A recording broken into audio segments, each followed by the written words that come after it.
차가운 대리석 바닥 위로 한 줄기 햇살이 길게 뻗어 들어왔지만 한지원에게는 그 온기가 전혀 느껴지지 않았다. 그녀는 거대한 응접실 중앙에 놓인 값비싼 페르시안 카펫 위에 웅크리고 앉아 있었다. 그녀의 손에는 오래된 헝겊 인형이 들려 있었고 텅 빈 눈동자를 한 인형에게 무언가 알아들을 수 없는 말을 속삭이고 있었다. 그녀의 머리는 일부러 헝클어뜨린 듯 부스스했고 값비싼 실크 드레스는 구겨져 볼품없었다. 이것이 지난 1년간 그녀가 세상과 자신을 단절시키기 위해 선택한 가면, 바로 광기라는 이름의 연극이었다. 아버지의 갑작스러운 죽음 이후 계모 박서연의 소나귀에서 벗어날 유일한 방법은 스스로를 쓸모없고 망가진 존재로 만드는 것뿐이었다. 박서연은 우아한 걸음걸이로 응접실에 들어섰다. 그녀의 얼굴에는 경멸과 만족감이 뒤섞인 미소가 걸려 있었다. 그녀는 지원의 앞에 멈춰 서서 마치 벌레를 보는 듯한 눈빛으로 그녀를 내려다보았다. 지원아, 아직도 그 더러운 인형이랑 놀고 있니? 내 나이가 몇인데? 그녀의 목소리는 꿀처럼 달콤했지만 그 안에는 날카로운 가시가 숨어 있었다. 지원은 고개를 들지 않은 채 그저 인형에게 더 알아듣기 힘든 소리를 중얼거릴 뿐이었다. 그녀의 연기는 완벽했다. 이 집의 모든 하인들은 물론 박서연이 초대한 정신과 의사마저도 그녀가 심각한 정신적 충격으로 인해 유아기적 상태로 퇴행했다고 진단했다. 박서연은 한숨을 쉬는 척하며 지원의 옆에 앉았다.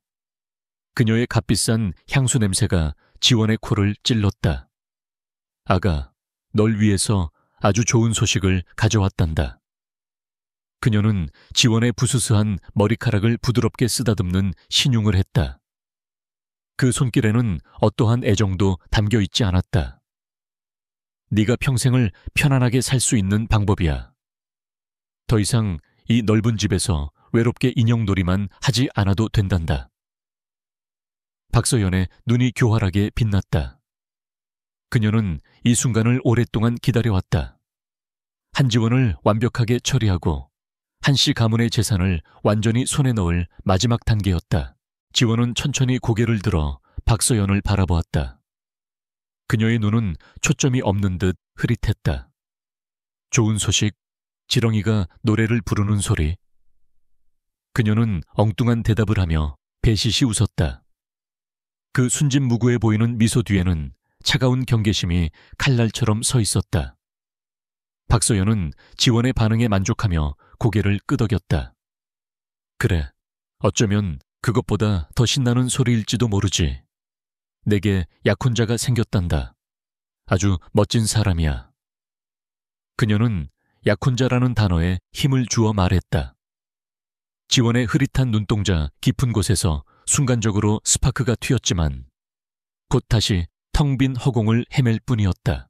결혼이라니 이 아이가 뭘 안다고요? 박서연의 말에 집안의 늙은 집사가 조심스럽게 반문했다.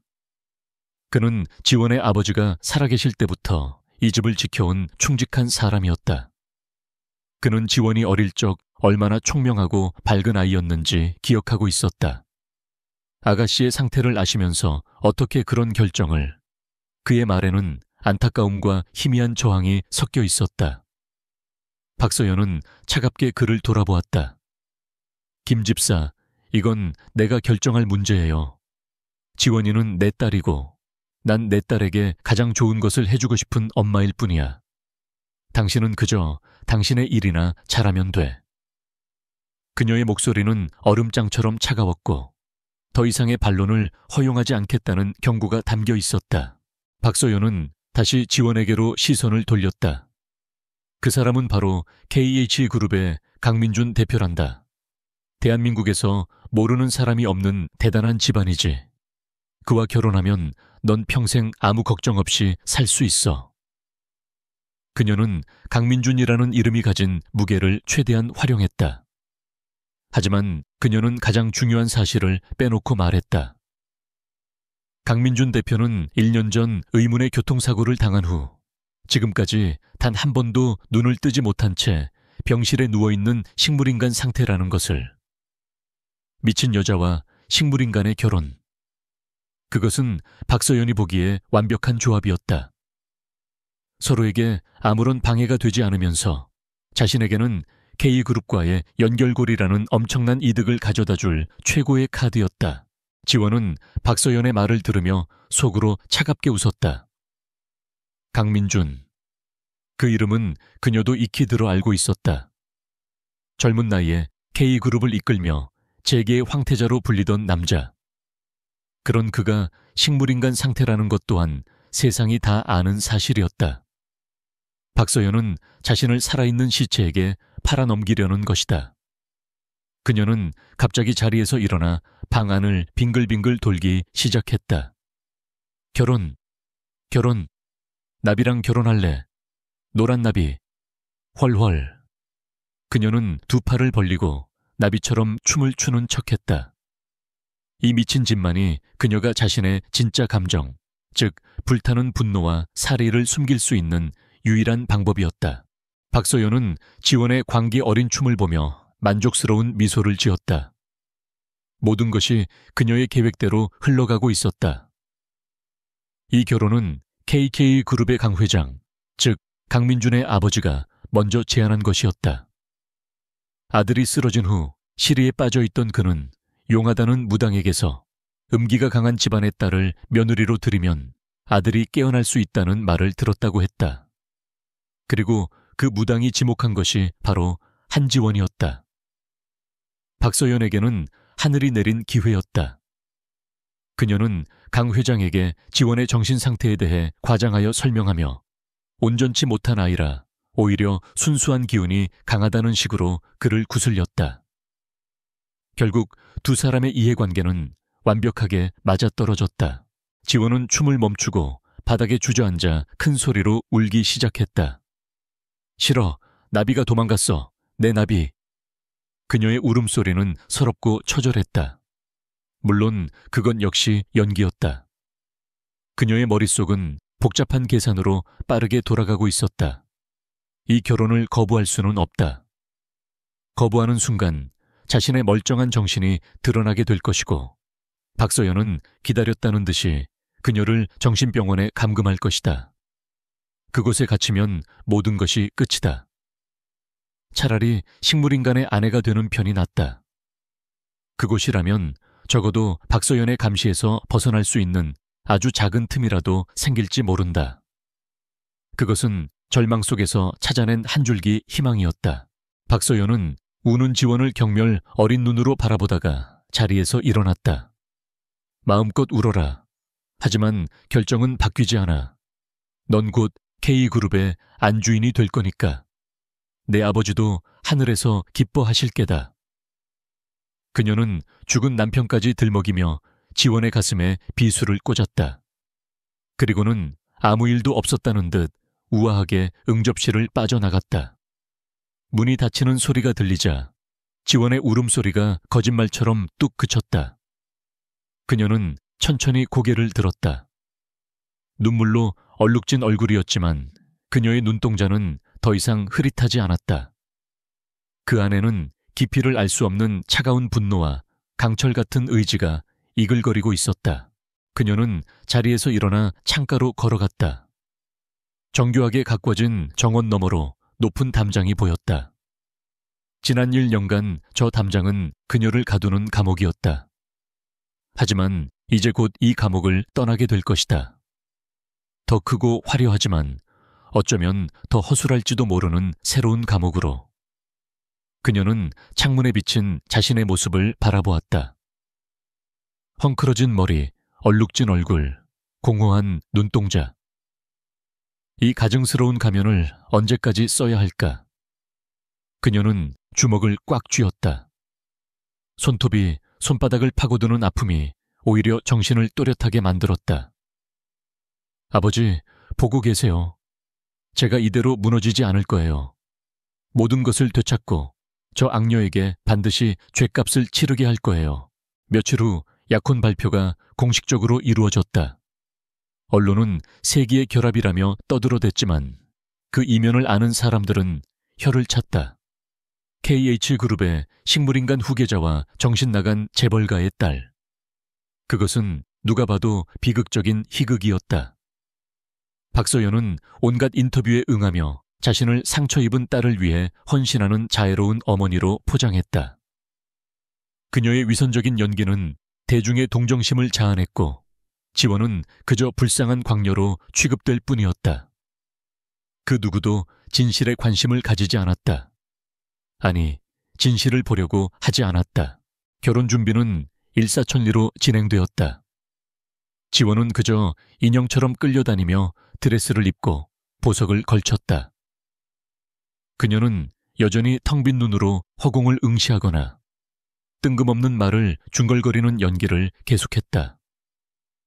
박서연과 KH그룹의 사람들은 그녀의 그런 모습을 보며 안심했다.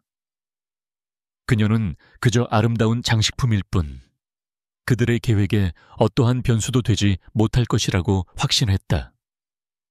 그러나 그들은 알지 못했다. 그 텅 빈 눈동자 뒤에서 지원이 얼마나 냉철하게 상황을 분석하고 자신에게 주어진 모든 정보를 기억하고 있는지. 그녀는 모든 모욕과 경멸을 가슴 깊이 새겼다. 언젠가 이 모든 것을 몇 배로 되돌려줄 그날을 위해. 결혼식 전날 밤, 박서연은 마지막으로 지원의 방을 찾았다. 그녀는 값비싼 보석 상자를 지원의 앞에 내려놓았다. 이건 내 어머니의 유품이다. 이제 네가 가질 자격이 있겠지. 그 목소리에는 시혜를 베푸는 듯한 오만함이 가득했다. 지원은 보석 상자를 열었다. 그 안에는 그녀의 친어머니가 아끼던 다이아몬드 목걸이가 눈부시게 빛나고 있었다. 아버지가 돌아가신 후 박서연이 빼앗아갔던 것이었다. 지원은 목걸이를 집어들고는 갑자기 그것을 자신의 목에 거는 대신 입으로 가져가려고 했다. 반짝반짝 먹을래. 박서연은 기겁하며 지원의 손을 쳤다. 목걸이가 바닥으로 떨어지며 날카로운 소리를 냈다. 미친 것, 이게 얼마나 비싼 건데. 순간적으로 그녀의 본심이 튀어나왔다. 그녀는 황급히 표정을 관리하며 다시 부드러운 목소리로 말했다. 아가, 그건 먹는 게 아니란다. 내일 아름다운 신부가 되려면 일찍 자야지. 그녀는 하녀에게 눈짓했고 하녀들은 익숙하게 지원을 침대에 눕혔다. 박서연은 바닥에 떨어진 목걸이를 주워들고 혀를 차며 방을 나갔다. 그녀가 떠나자 지원은 눈을 떴다. 어둠 속에서 그녀의 눈이 섬뜩하게 빛났다. 내일 모든 것이 시작될 그날이야. 그녀의 심장은 두려움이 아닌 차가운 투지로 뜨겁게 타오르고 있었다.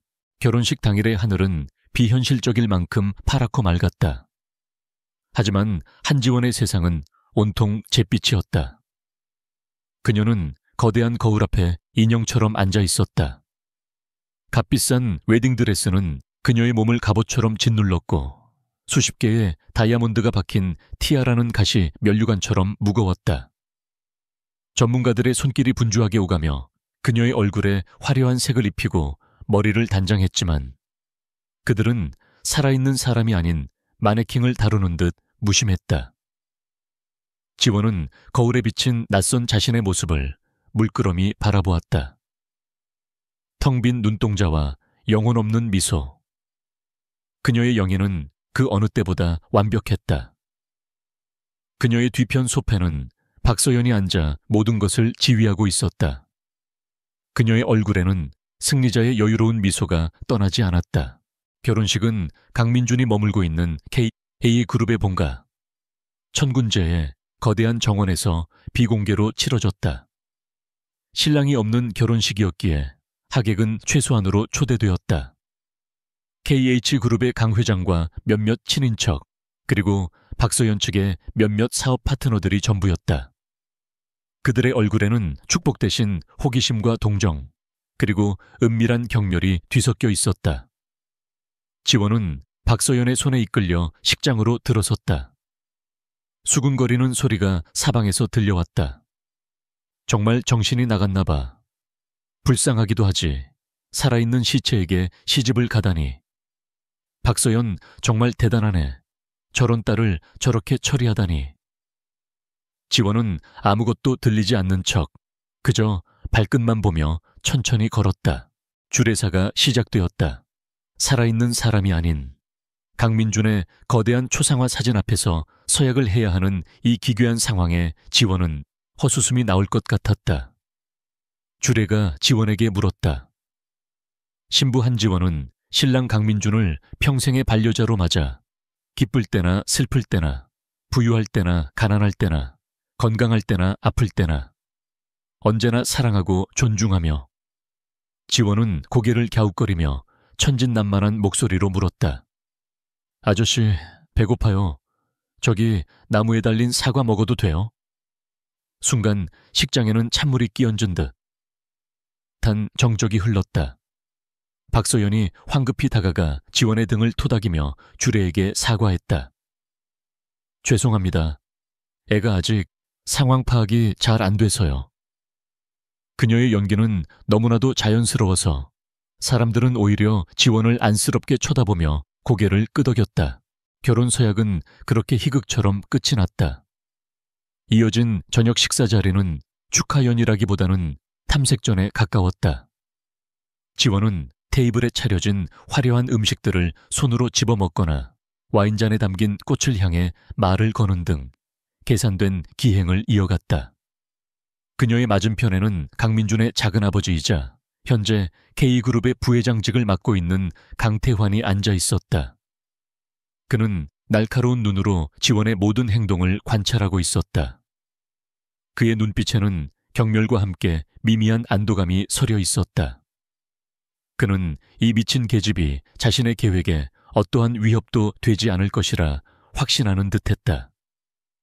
지원은 그의 시선을 애써 무시하며 샐러드 접시에 얼굴을 파묻을듯 음식을 먹는 연기를 계속했다. 박서연은 승리의 축배를 들듯 강 회장과 강태환을 비롯한 KH그룹의 핵심 인사들과 우아하게 대화를 나누었다. 그녀는 이제 대한민국 최고의 재벌가와 사돈을 맺은 몸이었다.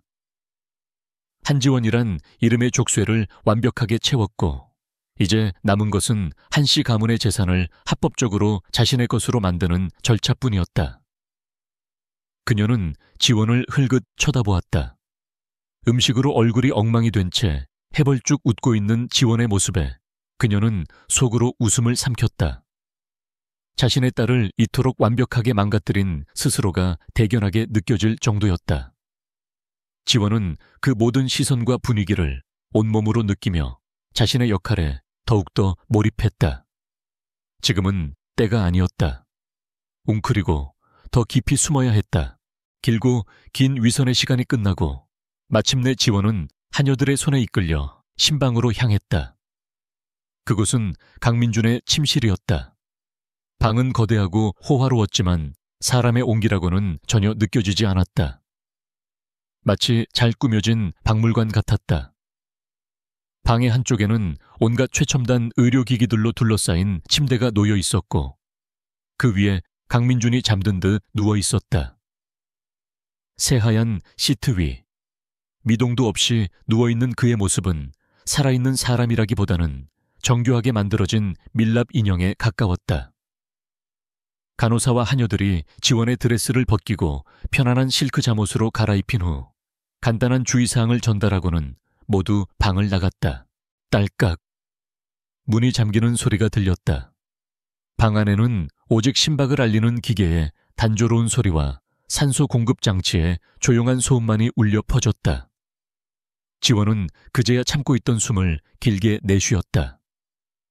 지난 몇 시간 동안 그녀를 짓누르던 광기의 가면이 산산조각나며 바닥으로 떨어져 내렸다. 온몸의 긴장이 풀리면서 극심한 피로가 몰려왔다. 그녀는 비틀거리며 거대한 창가로 다가갔다.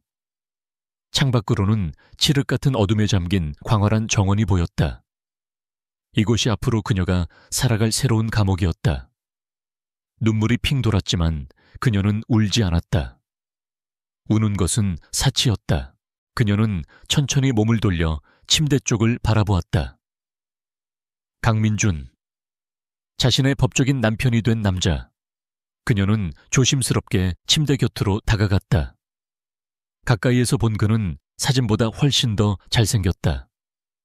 깊은 잠에 빠진 듯 평온한 얼굴, 굳게 닫힌 입술, 가지런한 속눈썹. 그는 이 모든 추악한 거래의 또 다른 희생자였다. 어쩌면 자신보다 더 불쌍한 사람일지도 모른다.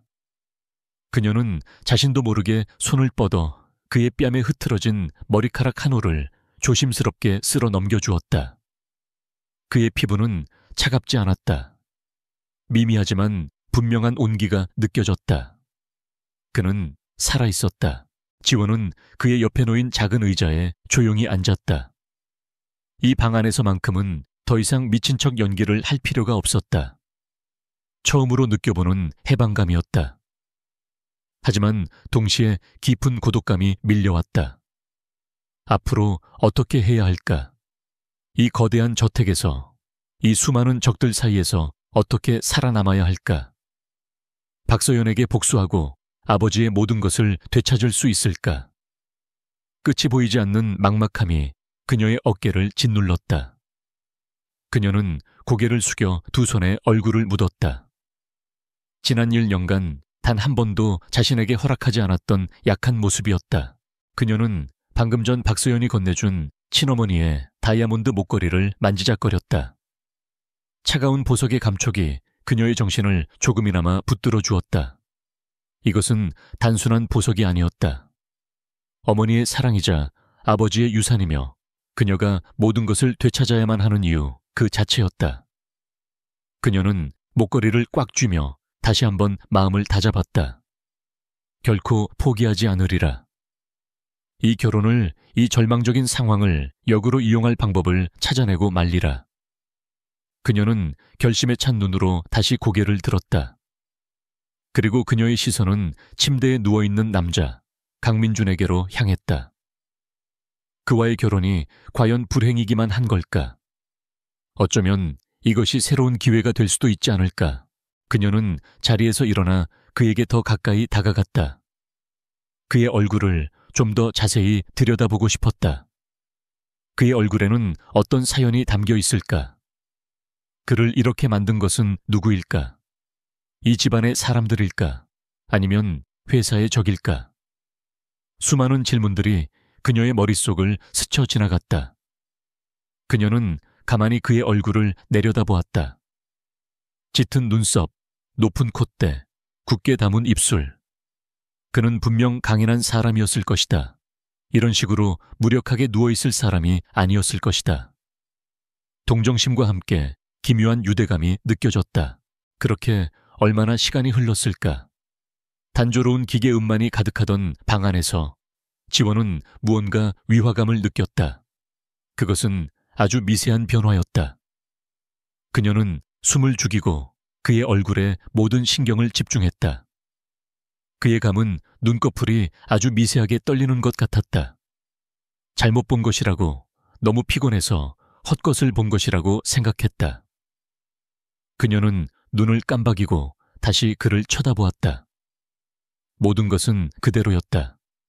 평온한 얼굴, 규칙적인 숨소리를 나타내는 기계의 파형. 역시 착각이었나 보다. 그녀는 안도의 한숨을 내쉬려던 참이었다. 바로 그 순간이었다. 지금까지 굳게 닫혀있던 그의 눈이 거짓말처럼 스르르 떠졌다. 어둠 속에서 서서히 드러난 그의 눈동자는 혼수 상태에 빠졌던 사람의 것이라고는 믿을 수 없을 만큼 깊고 선명했다. 그 칠흑 같은 눈동자는 흐릿한 허공을 헤매지 않았다. 마치 처음부터 그곳에 있었다는 듯 정확하게 그녀 한지원을 똑바로 꿰뚫어 보고 있었다. 방 안의 모든 소리가 멎는 듯 했다. 단조로운 기계음마저도 침묵하는 것 같았다. 시간마저 멈춰버린 그 정적 속에서 지원은 숨쉬는 것조차 잊은 채 그와 시선을 마주했다. 그의 눈에는 놀라움도 혼란도 없었다. 오직 얼음처럼 차갑고 날카로운 이성만이 번뜩이고 있었다. 시간이 멈춘 듯한 침묵 속에서 한지원은 숨쉬는 법을 잊었다. 눈앞의 남자는 분명 혼수 상태의 환자였다. 하지만 그녀를 꿰뚫는 그의 눈빛은 송곳처럼 날카로웠고 그 안에는 깊이를 알 수 없는 냉철한 지성이 번뜩이고 있었다. 공포가 등골을 타고 오르는가 싶더니 이내 차가운 이성이 그 자리를 대신했다. 그녀의 머릿속에서 수만 가지 경우의 수가 스쳐 지나갔다. 기적인가? 아니면 처음부터 속임수였나? 그렇다면 누구를, 무엇을 위한 속임수인가? 그녀의 첫 번째 본능은 다시 미친 척 연기를 하는 것이었다. 하지만 그의 눈빛은 그 어떤 가면도 통하지 않을 것이라고 말하고 있었다. 그가 먼저 입을 열었다. 1년간 사용하지 않았다고는 믿기 힘든 낮고 차분한 목소리였다. 약간의 쇳소리가 섞여 있었지만 그 안에 담긴 힘은 조금도 무뎌지지 않았다. 연기는 이제 그만하지, 한지원 씨. 그의 목소리는 방 안의 기계음들을 비웃기라도 하듯 선명하게 울려 퍼졌다. 한지원. 그는 그녀의 이름을 정확하게 불렀다. 그 한마디의 지원은 자신의 모든 것이 발가벗겨진 듯한 느낌을 받았다. 그는 그녀의 연극을 처음부터 알고 있었던 것이다. 그녀는 마른 침을 삼켰다. 더 이상의 영예는 무의미했다. 그녀는 천천히 허리를 폈다. 움츠렸던 어깨가 펴지고 공허했던 눈빛에는 차가운 총기가 돌아왔다. 누구시죠? 지원의 목소리는 그녀 자신도 놀랄 만큼 침착했다. 두려움에 떨거나 당황하는 대신 그녀는 정면으로 그를 마주했다. 그녀의 이런 반응이 오히려 그에게는 흥미롭다는 듯 강민준의 입가에 희미한 미소가 스쳐 지나갔다.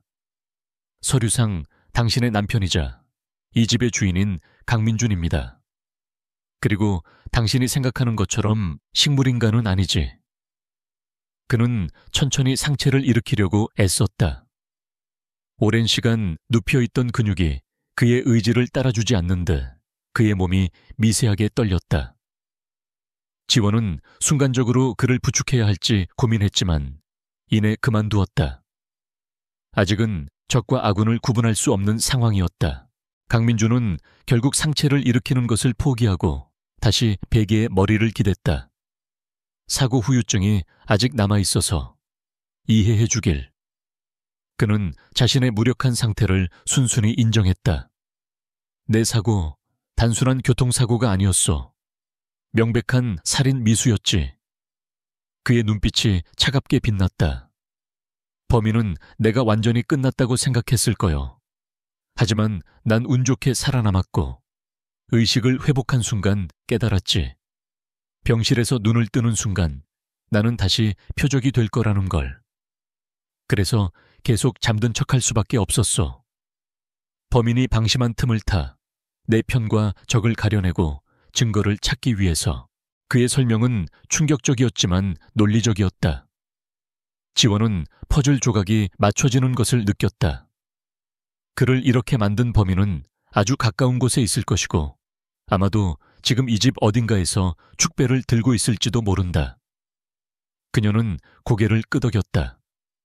그래서 저와의 결혼을 받아들인 거군요. 정신 나간 여자를 아내로 들여 주변 사람들을 더욱 안심시키려고.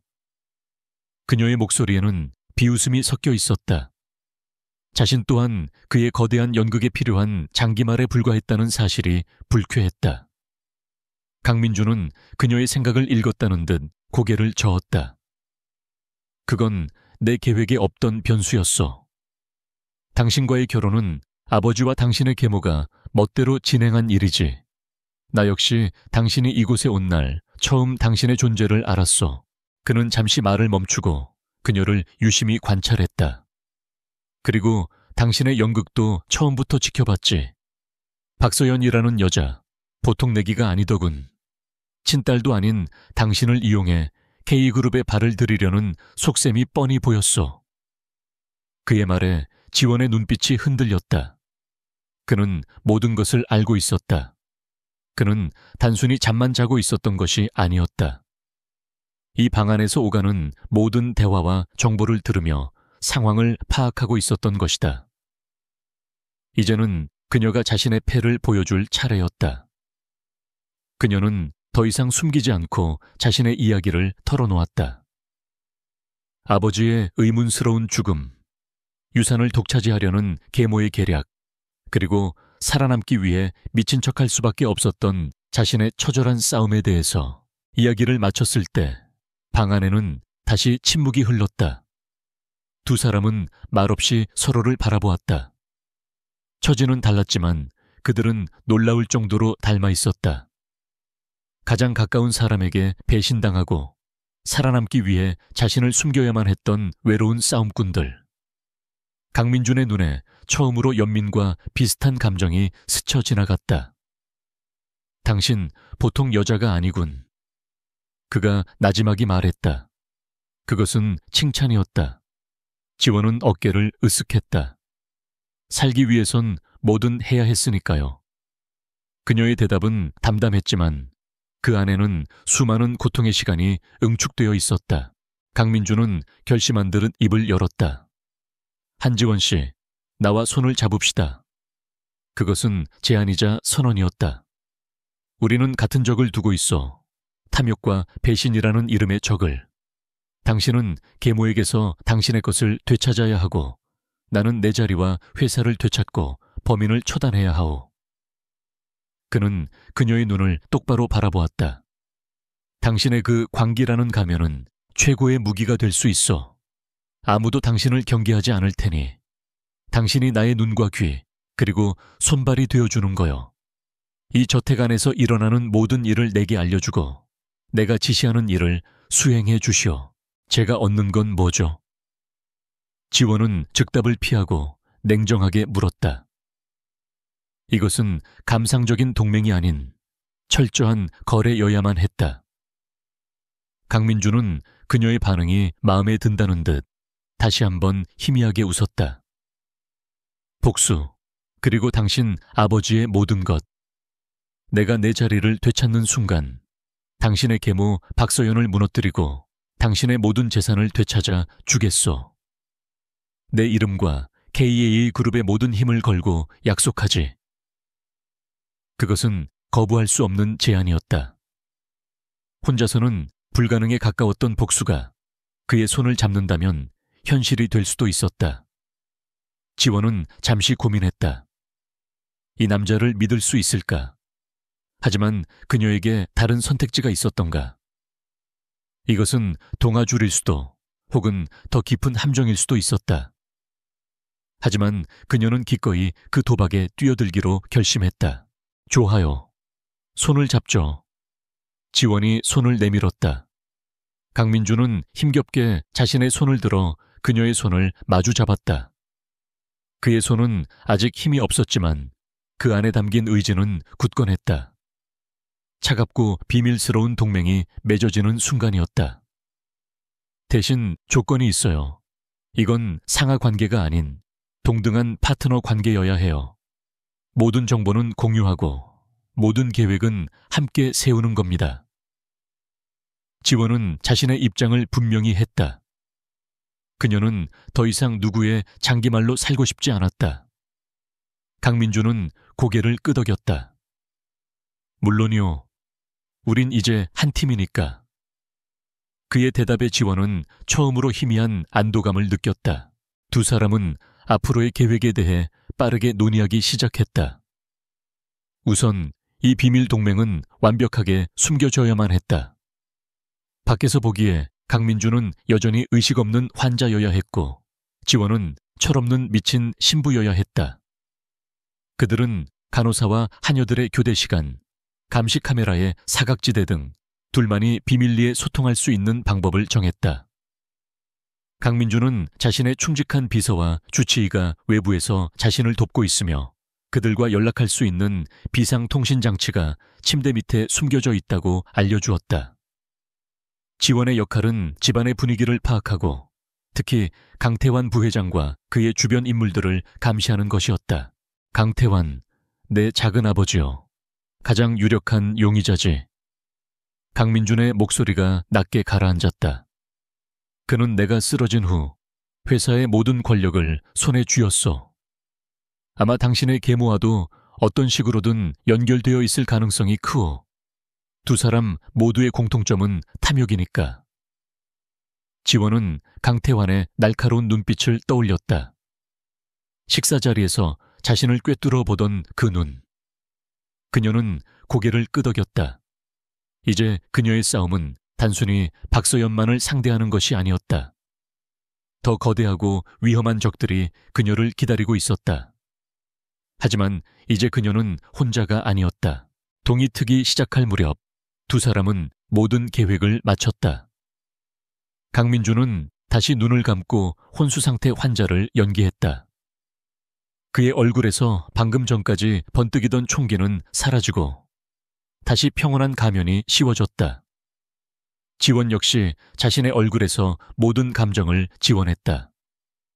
그녀는 다시 헝클어진 머리를 한 텅 빈 눈의 광녀로 돌아갈 준비를 했다.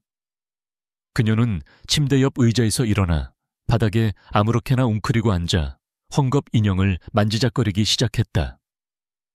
잠시 후 아침 교대를 위해 간호사가 들어왔을 때 그녀가 본 것은 간밤과 조금도 달라지지 않은 풍경이었다. 미동도 없이 누워있는 남편과 그 옆에서 아이처럼 인형놀이를 하는 미친 아내. 그 누구도 그 고요한 방 안에서 거대한 방역의 서막이 올랐다는 사실을 알지 못했다. 작전 개시 첫날의 밤은 유난히 깊고 어두웠다. 한지원은 강민준의 침대 옆에 웅크리고 앉아 그의 나직한 목소리에 귀를 기울였다. 강민준은 침대 밑에 숨겨둔 초소형 통신장치를 통해 충직한 윤 비서로부터 보고를 받고 있었다. 박서연이 움직이기 시작했어. 바이오 벤처 기업인 뉴젠테크를 노리고 있더군. 그의 목소리에는 차가운 분노가 서려 있었다. 뉴젠테크는 강민준이 직접 눈여겨보고 정당한 방식으로 인수를 추진하던 유망한 기술을 가진 작은 회사였다. 하지만 그가 쓰러진 틈을 타 이제는 박서연이 KH그룹의 이름을 등에 업고 그 회사를 강압적으로 집어삼키려 하고 있었다. 그녀는 자신의 새로운 권력을 과시하고 싶어 안달이 난 상태요. 그래서 내일 뉴젠테크의 윤 대표를 천군제로 초대했지. 위압적인 분위기 속에서 헐값의 계약을 성사시킬 속셈이야. 강민준의 설명은 명료했다. 박서연은 이 집을 자신의 성처럼 사용하며 남편의 권력을 제 것인 양 휘두르고 있었다. 지원은 주먹을 꽉 쥐었다. 아버지의 회사를 집어삼킨 것도 모자라 이제는 남의 것까지 탐내는 그 끝없는 탐욕에 구역질이 났다. 우리의 첫 번째 목표는 바로 그 계약을 파투내는 거요. 단, 우리의 정체는 드러나지 않게. 모든 책임은 박서연의 무능 혹은 당신의 통제 불가능한 광기 탓으로 돌아가야 하오. 강민준의 눈이 어둠 속에서 빛났다. 다음 날 천군제는 아침부터 분주했다. 박서연은 마치 안주인이라도 된 것처럼 하인들을 다그치며 손님 맞이를 준비했다. 그녀는 최고급 디자이너의 의상을 차려입고 값비싼 보석으로 치장했다. 그녀의 얼굴에는 자신의 계획에 대한 확신과 오만함이 가득했다. 그녀는 거실 한쪽에서 조용히 인형놀이를 하고 있는 지원을 잠시 쳐다보았다. 그녀는 이따금씩 지원을 손님들 앞에 내보일 생각이었다. 동정심을 유발하는 동시에 예측 불가능한 며느리를 둔 자신과의 거래를 거부하면 어떤 불이익이 있을지 은연중에 암시하려는 계산이었다. 그녀의 그 오만한 계산착오가 바로 지원과 민준이 파고들 틈이었다. 오후가 되자 뉴젠테크의 윤 대표가 그의 법무팀과 함께 도착했다. 윤 대표는 강직하고 꼼꼼한 성품으로 알려진 인물이었다. 그는 박서연의 화려하고 위압적인 환대에도 주눅들지 않고 비즈니스적인 태도를 유지했다. 응접실 테이블에 앉아 본격적인 협상이 시작되었다. 박서연은 K그룹의 막강한 자본력과 유통망을 내세우며 윤 대표를 압박했다. 그녀의 말은 교묘하고 설득력 있었지만 그 이면에는 약자를 향한 노골적인 약탈자의 논리가 숨어 있었다. 지원은 멀찍이서 그 모든 것을 지켜보며 민중과 약속한 신호를 기다렸다. 박서연이 결정적인 계약 조건을 제시하며 회심의 미소를 짓는 순간 지원이 움직이기 시작했다. 그녀는 들고 있던 헝겊 인형을 갑자기 허공에 던지며 깔깔 웃었다. 모든 사람의 시선이 그녀에게로 쏠렸다. 나비다. 나비를 잡아야 해. 그녀는 어린아이처럼 외치며 응접실을 뛰어다니기 시작했다. 그녀는 값비싼 도자기를 아슬아슬하게 비껴가고 고급 소파 위를 방방 뛰었다. 박서연의 얼굴이 새하얗게 질렸다. 지원아, 그만하렴. 이리 와. 그녀가 소리쳤지만 지원은 들은 척도 하지 않았다. 오히려 그녀는 가장 중요한 목표물, 즉 윤 대표에게로 달려들었다. 지원은 갑자기 윤 대표의 앞에 멈춰 서더니 그의 얼굴을 빤히 쳐다보았다. 그리고는 와락 그의 팔에 매달렸다. 철수 오빠, 맞지? 나 기억 안 나? 우리 어릴 때 같이 딱지치기 했잖아. 그녀는 전혀 다른 사람의 이름을 부르며 그를 흔들어댔다. 중후한 신사인 윤 대표는 생전 처음 겪는 황당한 상황에 얼굴이 붉어졌다. 저 사람 잘못 보셨습니다. 저는 그가 당황하며 말을 더듬는 순간 지원은 그의 넥타이를 잡아당기며 소리쳤다. 거짓말, 오빠 맞으면서 왜 나 모른 척해? 나 서운해, 엉엉. 지원은 그 자리에 주저앉아 큰 소리로 울기 시작했다. 상황은 그야말로 아수라장이 되었다. 박서연과 하인들이 달려들어 지원을 떼어놓으려 했지만 그녀는 필사적으로 윤 대표의 바짓가랑이를 붙잡고 놓아주지 않았다. 윤 대표의 잘 다려진 양복은 구겨지고 그의 품위를 상징하던 넥타이는 삐뚤어져 볼품없게 되었다. 뉴젠테크의 법무팀 직원들은 입을 다물지 못했고 박서연은 분노와 창피함으로 온몸을 떨었다. 이 모든 소동 속에서 지원은 아무도 모르게 윤 대표의 재킷 주머니에 있던 만년필을 슬쩍해 협상 테이블 위에 펼쳐져 있던 계약서 위에 아무렇게나 마구 낙서를 해버렸다. 복잡한 법률 용어와 숫자들 위로 어린아이의 그림 같은 선들이 제멋대로 그어졌다. 마침내 지원이 하인들에게 이끌려 밖으로 끌려 나갔다. 응접실에는 어색하고 무거운 침묵만이 남았다. 윤 대표는 흐트러진 옷매무새를 가다듬으며 굳은 얼굴로 자리에서 일어났다. 박서연이 황급히 다가가 사과했다. 정말 죄송합니다, 윤 대표님. 제 며느리가 상태가 좋지 않아서. 하지만 그녀의 변명은 더 이상 통하지 않았다. 윤 대표의 눈에는 동정심 대신 차가운 불신이 가득했다. 그는 망가진 계약서를 한번 내려다보고는 박서연을 향해 단호하게 말했다. 박 여사님, 이런 불안정한 환경 속에서는 신뢰를 바탕으로 한 파트너십을 논하기 어려울 것 같습니다. 오늘 이야기는 없던 일로 하죠. 그는 더 이상 아무 말도 하지 않고 자신의 팀을 데리고 천군제를 떠나버렸다. 손님들이 떠나자 박서연의 이성은 완전히 끊어졌다. 그녀는 지원이 끌려간 방으로 폭풍처럼 달려 들어갔다. 지원은 침대 구석에 웅크린 채 겁에 질린 아이처럼 몸을 떨고 있었다. 박서연은 그대로 달려들어 지원의 뺨을 세차게 후려쳤다. 이 미친년, 네가 감히 내 일을 망쳐. 그녀의 눈은 사레로 가득 차 있었다. 뺨이 불타는 듯한 고통이 느껴졌지만 지원은 그저 더 큰 소리로 울며 잘못했다고 빌 뿐이었다. 그녀의 이런 반응은 박서연을 더욱더 무력하게 만들었다. 미친 사람을 상대로 화를 내는 것만큼 어리석은 짓은 없었다. 박서연은 분을 이기지 못하고 방 안의 물건들을 집어던지며 고함을 질렀다. 첫 번째 균열이었다. 그녀의 완벽한 계획에 그녀가 가장 하찮게 여겼던 존재로 인해 생긴 첫 번째 흠집이었다. 그날 밤에 보고 시간은 조용한 승리감으로 가득했다. 지원은 뺨에 선명한 손자국을 한 채로 낮에 있었던 일을 강민준에게 소상히 보고했다. 그녀의 보고를 듣는 내내 강민준의 입께는 옅은 미소가 걸려 있었다. 대단하군. 내 생각보다 훨씬 더. 당신은 최고의 배우야.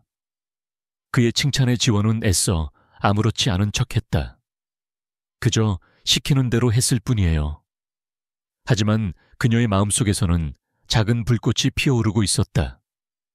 처음으로 느껴보는 성취감이었다. 수동적으로 당하기만 하던 위치에서 처음으로 날린 방역의 한 방이었다. 강민주는 잠시 생각에 잠겼다가 말했다. 박서연은 이제 당신을 더 경계하거나 혹은 더 철저히 감시하려 들 거요. 당분간은 조심해야 해. 그의 목소리는 다시 진지해졌다. 그리고 이번 일로 강태환 부회장이 어떤 반응을 보일지 지켜봐야 하오.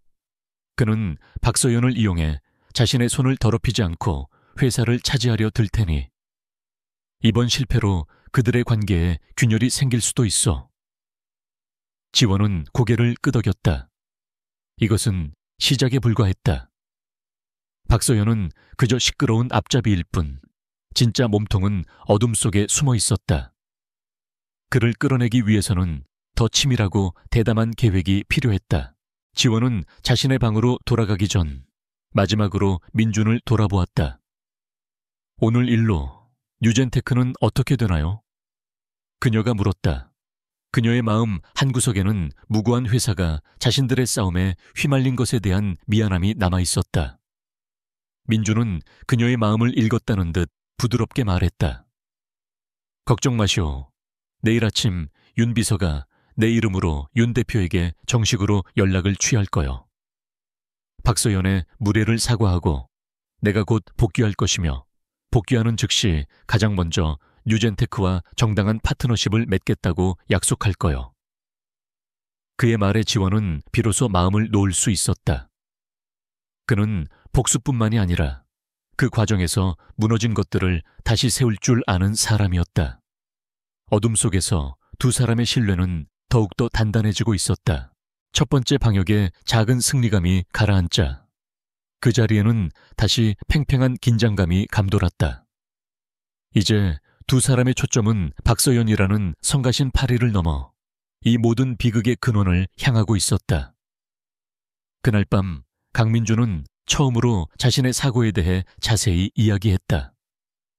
그는 의도적으로 브레이크가 파열된 차를 타고 절벽으로 추락했다.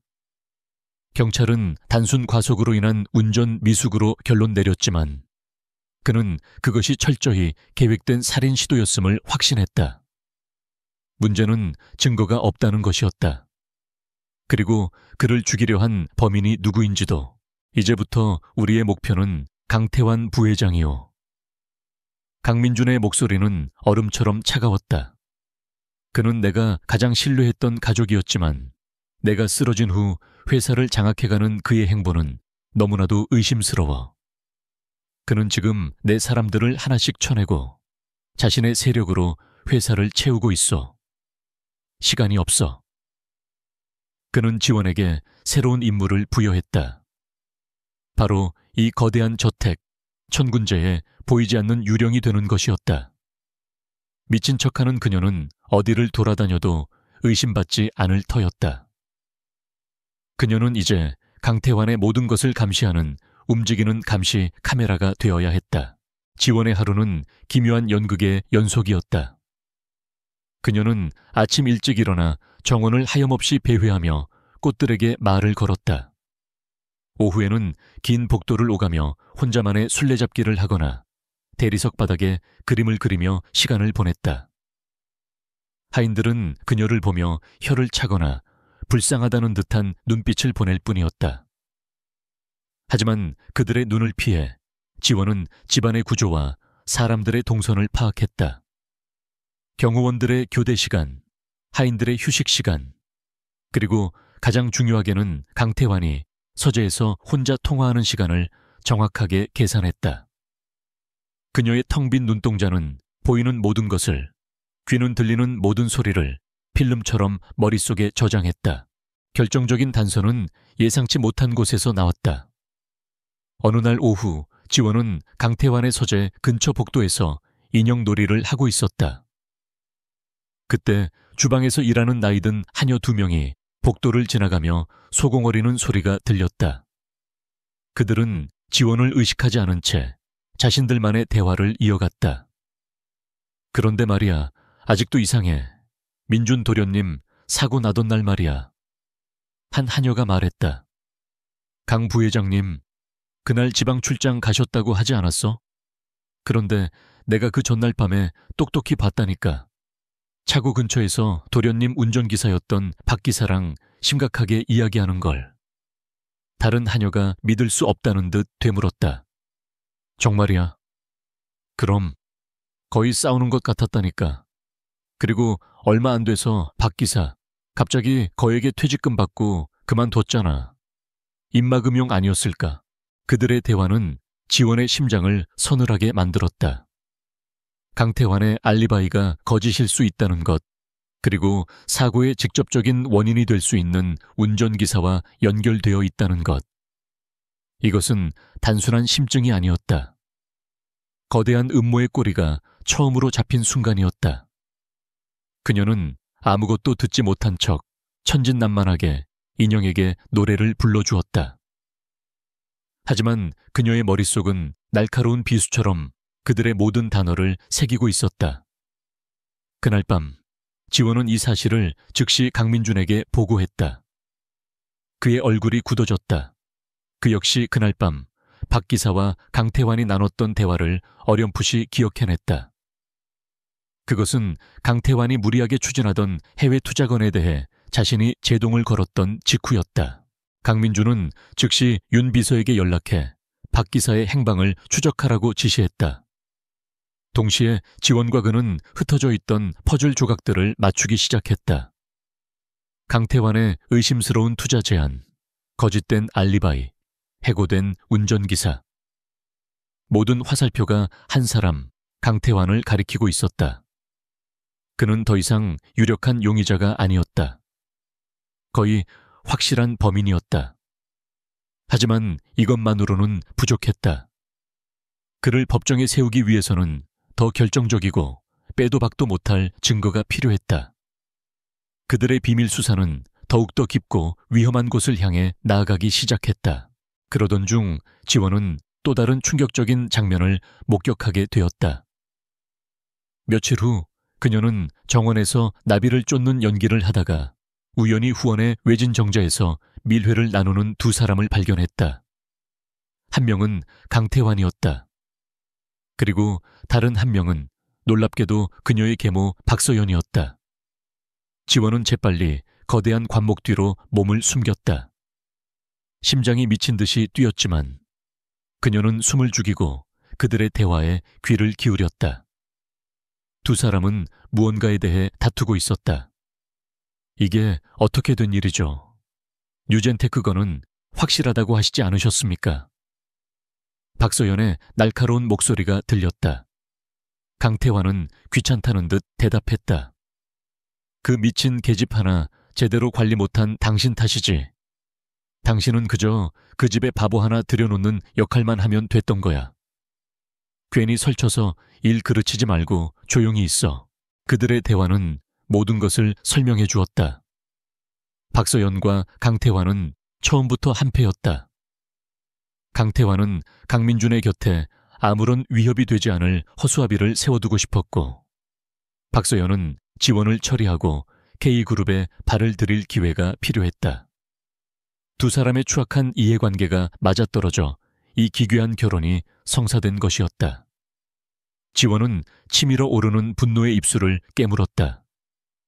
자신의 인생이 이 두 악마의 손에 놀아났다는 사실에 피가 거꾸로 솟는 것 같았다. 그녀는 이 모든 대화를 녹음이라도 하듯 머릿속에 새겨 넣었다. 이것은 강태환뿐만 아니라 박서연까지 한 번에 무너뜨릴 수 있는 중요한 증거가 될 터였다. 그날 밤 지원의 보고를 들은 강민준의 얼굴은 분노로 굳어졌다. 그는 자신의 가족이 외부의 적과 결탁하여 자신을 해치려 했다는 사실에 깊은 배신감을 느꼈다. 잠시 후 윤 비서로부터 연락이 왔다. 그가 추적한 박 기사는 이미 거액의 돈을 들고 해외로 도피한 후였다. 하지만 윤 비서는 그 돈의 출처를 추적하는 데 성공했다. 그 돈은 유령 회사의 계좌에서 나왔고 그 회사의 실소유주는 바로 KH그룹의 이사 2명, 강태환의 최측근들이었다. 이제 모든 것이 명확해졌다. 이것은 강태환 개인의 범행이 아니었다. 이사회의 핵심 멤버들까지 가담한 조직적인 쿠데타였다. 방 안에는 무거운 침묵이 흘렀다. 지원과 민주는 자신들이 상대해야 할 적에 거대한 실체를 깨닫고 전율했다. 그들은 단순히 탐욕스러운 개인 한두 명과 싸우는 것이 아니었다. 회사 깊숙이 뿌리내린 거대하고 강력한 부패 세력과 맞서야만 했다. 위험의 수위가 달라졌다. 만약 강태환이 강민준의 상태에 대해 조금이라도 의심을 품는 순간 그는 이번에야말로 확실하게 그의 숨통을 끊어놓으려 할 것이다. 이제 이 싸움은 단순한 복수를 넘어선 생존을 위한 투쟁이 되었다. 적들이 자신들의 계획을 눈치채기 전에 반박할 수 없는 증거를 손에 넣어야만 했다. 다음 한 수가 모든 것을 결정할 마지막 수가 될지도 몰랐다. 강태환은 초조했다. 뉴젠테크 인수 실패는 그 자체로는 사소한 문제였지만 그 과정이 석연치 않았다. 마치 보이지 않는 손이 자신의 계획을 방해하는 듯한 불쾌한 느낌을 지울 수 없었다. 박서연은 그저 미친 며느리 탓으로 돌렸지만 강태환은 평생을 의심과 계략 속에서 살아온 사람이었다. 그는 우연을 믿지 않았다. 그의 날카로운 의심은 자연스럽게 천군제에 들어온 유일한 변수 한지원에게로 향했다. 정말 저 여자는 보이는 그대로 완벽하게 망가진 인형일까? 혹은 그 광기 뒤에 상상도 못할 다른 얼굴을 숨기고 있는 것은 아닐까? 그의 의심은 박서연에게도 전달되었다. 처음에는 자신의 안목을 무시하는 강태환에게 불쾌감을 느꼈던 박서연도 곰곰이 생각할수록 이상한 점이 한두 가지가 아니라는 결론에 이르렀다. 그날의 소동은 너무나도 절묘한 타이밍에 가장 치명적인 방식으로 일어났다. 박서연은 지원을 시험해보기로 마음먹었다. 어느 날 오후 그녀는 지원이 인형놀이를 하는 것일 테이블에 실수인 척 복잡한 해외 펀드 투자 서류를 펼쳐놓았다. 날카로운 지성을 가진 사람이라면 무심코라도 그 전문적인 내용에 시선을 빼앗길 터였다. 그녀는 소파에 앉아 잡지를 보는 척하며 지원의 반응을 살폈다. 지원은 서류를 발견하자 잠시 호기심을 보이는 듯 했다. 박서연의 심장이 멎는 것 같았다.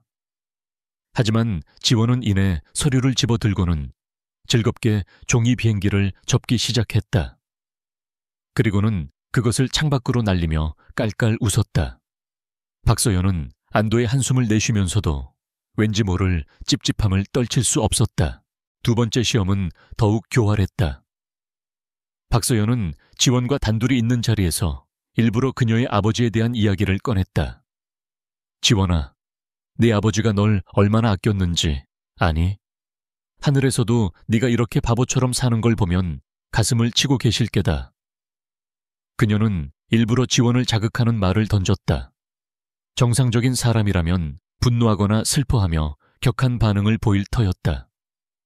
지원의 심장이 얼음장처럼 차가워졌다. 감히 아버지를 입에 올리다니. 주먹을 쥔 손이 부들부들 떨렸지만 그녀는 필사적으로 연기했다. 그녀는 박서연의 말을 전혀 이해하지 못한 것처럼 고개를 갸웃거리더니 아빠가 나비 사줬는데 나비가 없어졌어. 라며 엉뚱한 대답과 함께 눈물을 글썽였다. 그녀의 완벽한 영이 앞에서 박서연의 의심은 다시 한번 힘을 잃는 듯했다. 하지만 강태환의 의심은 쉽게 가라앉지 않았다. 그는 박서연이 고용한 의사 대신 자신의 수족과도 같은 신경정신과 교수를 천군제로 불렀다.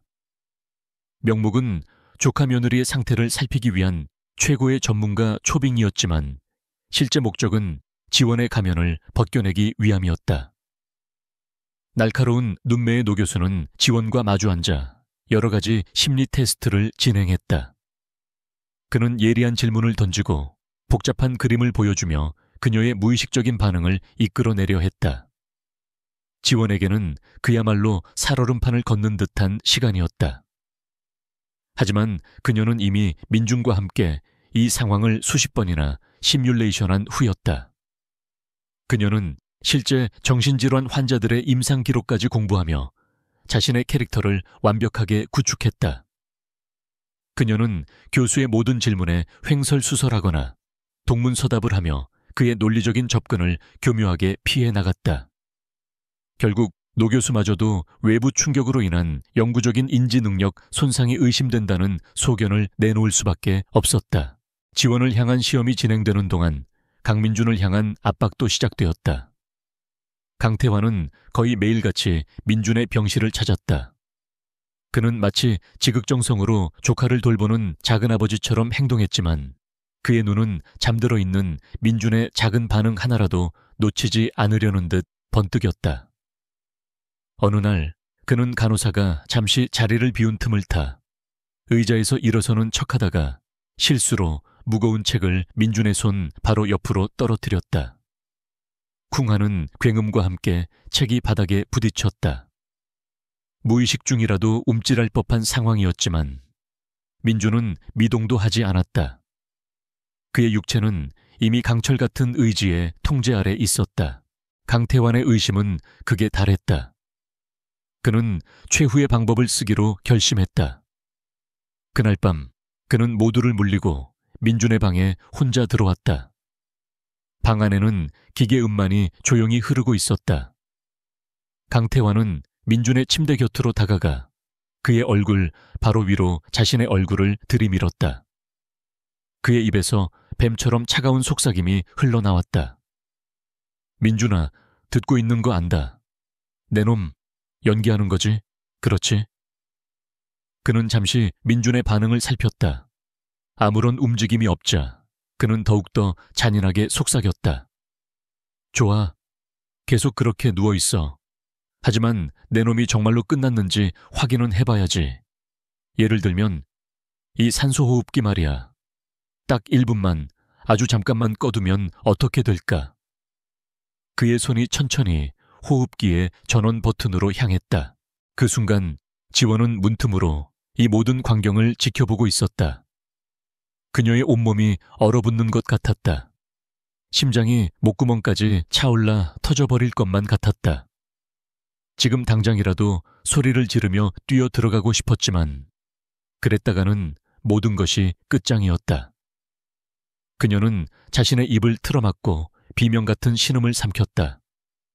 민준은 죽음의 문턱에 서 있었다. 그의 생명은 저 악마의 손가락 하나에 달려 있었다. 그녀가 할 수 있는 것은 아무것도 없었다. 제발, 제발 움직이지 마. 그녀는 속으로 절규했다. 그녀의 눈에서 뜨거운 눈물이 흘러내렸다.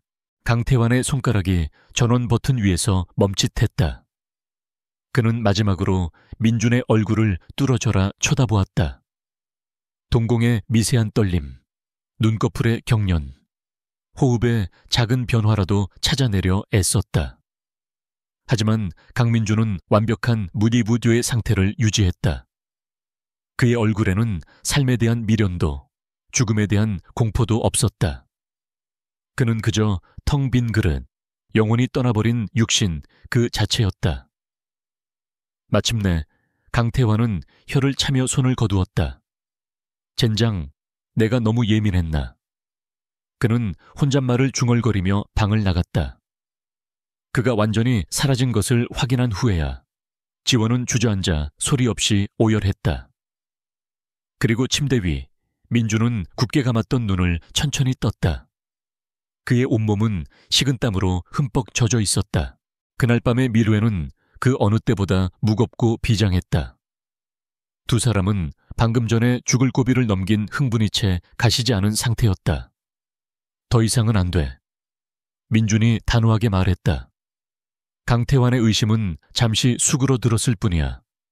그는 이제 내가 확실히 끝났다고 믿고 자신의 계획을 더욱 대담하게 밀어붙일 거다. 그가 모든 것을 손에 넣기 전에 우리가 먼저 움직여야 해. 지원은 눈물을 닦고 고개를 끄덕였다. 그녀 역시 동감이었다. 더 이상 수비만 하고 있을 수는 없었다. 이 지긋지긋한 고양이와 쥐의 게임을 끝내야 할 때가 온 것이다. 강민주는 자신의 최종 계획을 털어놓았다. 다음 주에 열릴 KH그룹의 정기 주주총회. 강태환이 임시가 아닌 정식 회장으로 추대되기 위해 모든 것을 걸고 준비하는 바로 그 무대.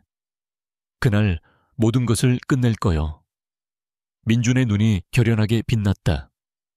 윤 비서가 지금까지 모은 모든 증거, 즉 강태환의 비자금 내역, 유령 회사를 통한 자금 세탁, 그리고 이사들과의 검은 거래 내역을 그 자리에서 전부 폭로할 거요. 그리고 내가 직접 그 자리에 나타나는 거지. 그것은 상상만으로도 통쾌한 완벽한 시나리오였다. 이제 남은 것은 마지막 일주일. 그 시간 안에 모든 증거를 완벽하게 정리하고 마지막 방역을 준비하는 것뿐이었다. 폭풍전야의 고요함이 두 사람을 감쌌다. 마지막 전쟁이 코앞으로 다가오고 있었다. 주주총회를 앞둔 일주일은 마치 폭풍의 눈 속에 있는 듯 겉으로는 고요했지만 그 아래에서는 거대한 에너지가 들끓고 있었다. 강태환은 완전한 승리를 눈앞에 둔 정복자처럼 여유로웠다. 그는 연일 이사들을 만나 세를 과시하고 언론을 통해 자신의 경영 비전을 발표하며 차기 회장으로서의 입지를 굳혀나갔다. 그의 눈에 강민주는 이미 과거의 인물이었고 한지원은 안중에도 없는 하찮은 존재일 뿐이었다. 그 오만함이 바로 그들의 가장 강력한 무기였다.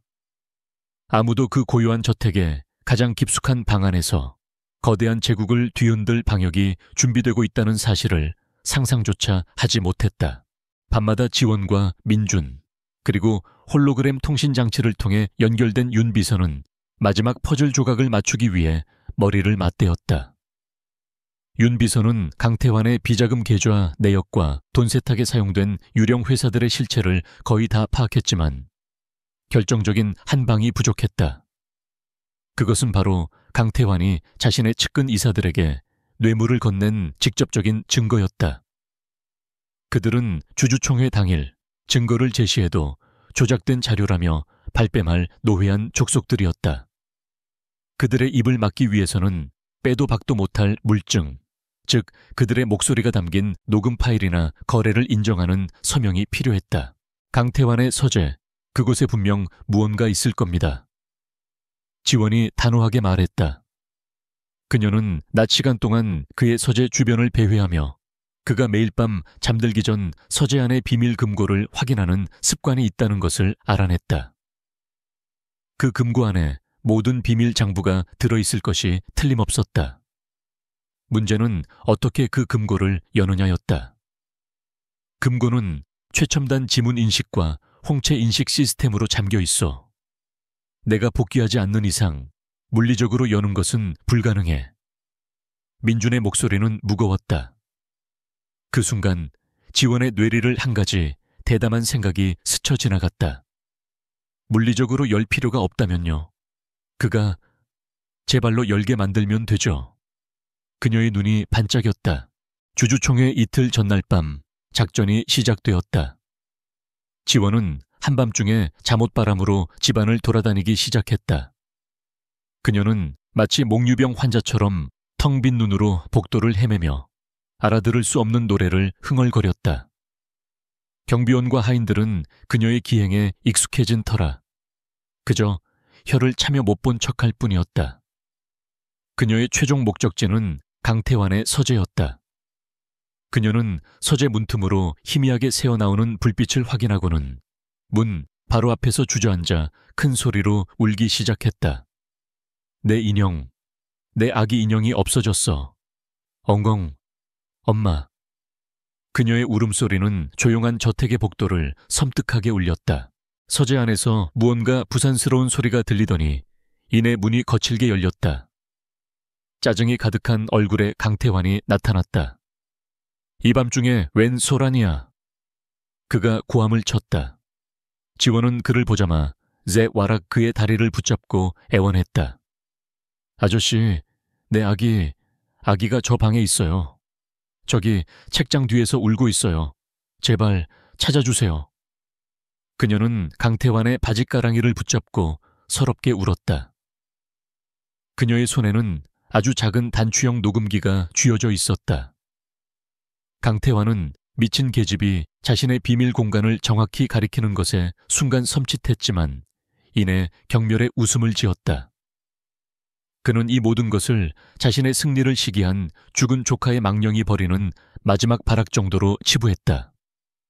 그는 지원을 떼어내려 했지만 그녀는 필사적으로 매달렸다. 바로 그때 박서연과 하인들이 소란을 듣고 달려왔다. 상황은 지원이 의도한 대로 완벽하게 흘러가고 있었다. 그녀는 박서연을 보자마자 타겟을 바꾸어 그녀에게 매달렸다. 엄마, 저 아저씨가 내 아기 훔쳐갔어. 저기 숨겼어. 그녀는 울부짖으며 강태환을 가리켰다. 강태환과 박서연의 얼굴이 동시에 굳어졌다. 그들의 은밀한 관계를 아는 사람은 아무도 없었다. 하지만 미친 여자의 입에서 나온 이 기묘한 고발은 다른 사람들이 보기에는 그저 광증의 일부일 뿐이었지만 당사자들에게는 섬뜩한 경고처럼 들렸다.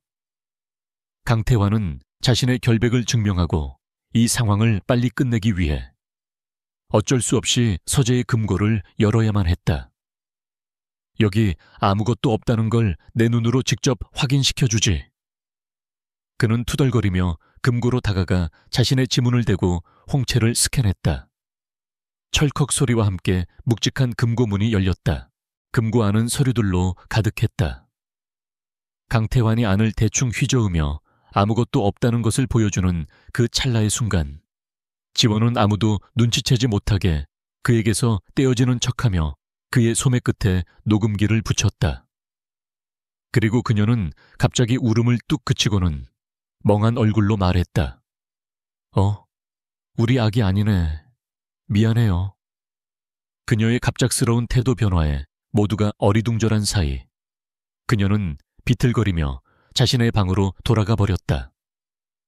그날 밤 강태환은 자신의 서재에서 측근 이사들과 마지막으로 말을 맞추기 위한 통화를 했다. 주총에서 쓸데없는 소리하는 놈들은 없겠지.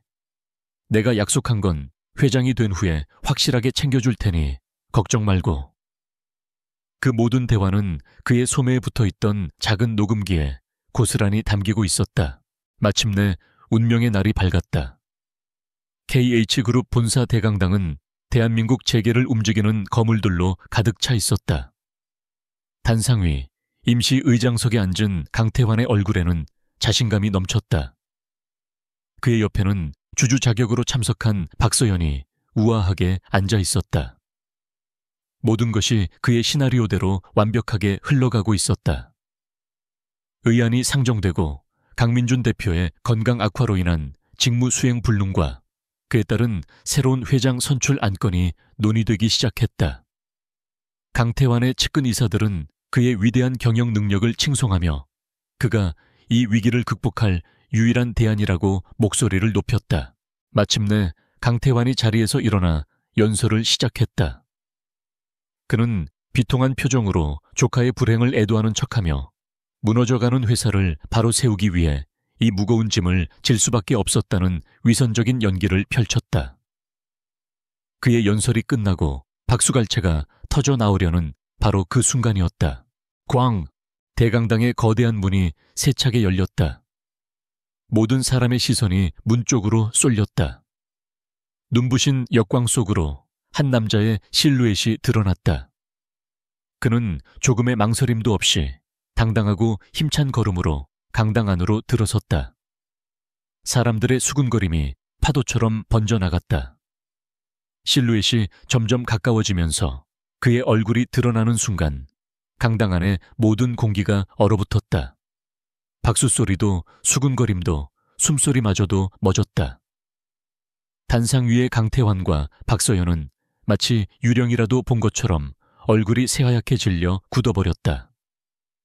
그곳에는 죽은 줄로만 알았던 혹은 영원히 잠들어 있을 줄 알았던 KA그룹의 진짜 주인 강민준이 서 있었다.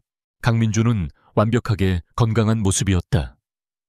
1년간의 공백이 무색할 만큼 그의 눈빛은 그 어느 때보다 날카롭고 강렬했다. 그는 곧장 단상으로 걸어 올라가 마이크를 잡았다. 오래 기다리게 해서 죄송합니다, 주주 여러분. KH그룹 대표 강민준, 오늘부로 다시 제자리로 돌아왔습니다. 그의 목소리는 강당 전체를 압도하는 힘이 있었다. 제가 지난 일 연간 자리를 비울 수밖에 없었던 이유, 그리고 그동안 이 회사에 무슨 일이 있었는지 지금부터 하나도 빠짐없이 보여드리겠습니다. 그의 말이 끝나자마자 강당의 거대한 스크린에 윤 비서가 준비한 영상이 재생되기 시작했다. 강태환의 비자금 계좌 내역, 유령 회사를 통한 돈 세탁 흐름도, 그리고 그가 측근 이사들에게 뇌물을 약속하며 말을 맞추던 어젯밤의 통화 내용이 선명한 음질로 강당 전체에 울려 퍼졌다. 강태환은 그대로 주저앉았다. 박서연은 비명을 지르며 얼굴을 감쌌다. 완벽했던 그들의 성이 모래성처럼 무너져 내리는 순간이었다. 강민준의 폭탄 선언은 거대한 태풍이 되어 주주총회장을 휩쓸었다. 모든 증거가 스크린 위에 명백하게 펼쳐지자 강당은 충격과 분노의 함성으로 가득 찼다. 강태환과 그의 측근 이사들은 사색이 된 채 아무런 변명도 하지 못했다. 그들의 추악한 민낯이 만천에 드러난 순간 모든 것은 끝이었다. 미리 대기하고 있던 검찰 수사관들이 들이닥쳐 그들의 팔에 차가운 수갑을 채웠다. 강태환은 마지막까지 발악하며 고함을 질렀지만 그의 목소리는 더 이상 아무런 힘도 갖지 못하는 패배자의 울부짖음에 불과했다. 박서연은 그 모든 광경을 믿을 수 없다는 듯 멍하니 지켜보다가 수사관들이 자신에게 다가오자 비로소 현실을 깨달았다. 그녀의 우아한 가면이 산산조각나며 그 아래에 숨겨져 있던 탐욕스럽고 히스테릭한 본성이 터져 나왔다. 난 아무것도 몰라. 난 저 사람한테 속았을 뿐이야. 그리고 저 미친년이 모든 걸 꾸민 거야. 그녀는 손가락으로 지원을 가리키며 악을 썼다. 하지만 더 이상 그녀의 말을 믿어주는 사람은 아무도 없었다. 사람들은 경멸과 혐오가 가득한 눈으로 그녀를 쳐다볼 뿐이었다. 그녀는 결국 머리를 풀어헤친 채 추하게 울부짖으며 수사관들에게 끌려나갔다. 화려했던 악녀의 마지막은 그 누구보다 비참하고 초라했다. 모든 소동이 정리된 후 강민준은 다시 단상에 서서 주주들 앞에 고개를 숙였다. KH그룹을 대표하여 이번 불미스러운 일에 대해 깊이 사과드립니다. 저의 부재를 틈타 회사를 위기로 몰아넣은 세력들을 모두 뿌리 뽑고 다시 신뢰받는 기업으로 거듭날 것을 약속드립니다. 그의 진심 어린 사과와 단호한 약속에 주주들은 뜨거운 박수로 화답했다. KH그룹의 길고 어두웠던 밤이 지나고 마침내 새로운 아침이 밝아오고 있었다. 그 혼란의 중심에서 지원은 조용히 강민준의 곁을 지켰다. 그녀는 더 이상 미친 척 연기할 필요가 없었다. 그녀는 그저 한지원, 자기 자신으로서 그 자리에 서 있었다. 몇 달 후 모든 법적인 절차가 마무리되었다. 강태환은 살인미수와 수천억 대의 횡령 및 배임 혐의로 무기징역에 가까운 중형을 선고받았다.